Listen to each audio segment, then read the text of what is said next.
ఒకసారి ఒక అడవిలో బెన్నీ అనే చిన్న కుందేలు తన ఇంటి ముందు మెరిసే బంగారు తాళాన్ని కనుగొంది. ఈ తాళం దేనికి అని ఆలోచిస్తూ బెన్నీ ఆ మర్మాన్ని తెలుసుకోవాలని నిశ్చయించింది. బెన్నీ తన యాత్రలో నట్టి అనే గిల్లిని కలుసుకుంది. నట్టి ఎకోర్లోని కాయలను గాలిలో త్రిప్పుతూ సరదాగా ఆడుతుండగా బెన్నీ తాళం గురించి అడిగింది.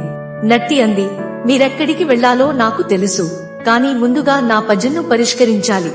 పజిల్ను పరిష్కరించిన తర్వాత బెన్నీ ఒక మెరిసే మాయా తోటలోకి చేరింది.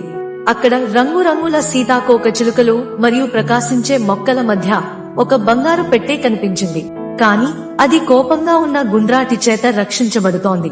గుండ్రాటిగా ఉన్న స్పైక్ బెన్నీని నిలిపి, నేను ఈ పెట్టెను నీకు ఇస్తాను, కానీ ముందు నాతో హాప్స్కాచ్ ఆడాలి అంది. బెన్నీ తన నైపుణ్యాన్ని చూపించి గేమ్ గెలిచింది. ఇది స్పైక్ ను ఆశ్చర్యపరిచింది.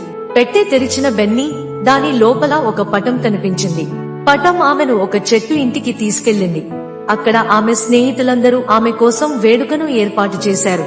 అదృష్టం తాళం స్నేహం తలుపు తెరిచింది అని బెన్నీ హర్షించింది.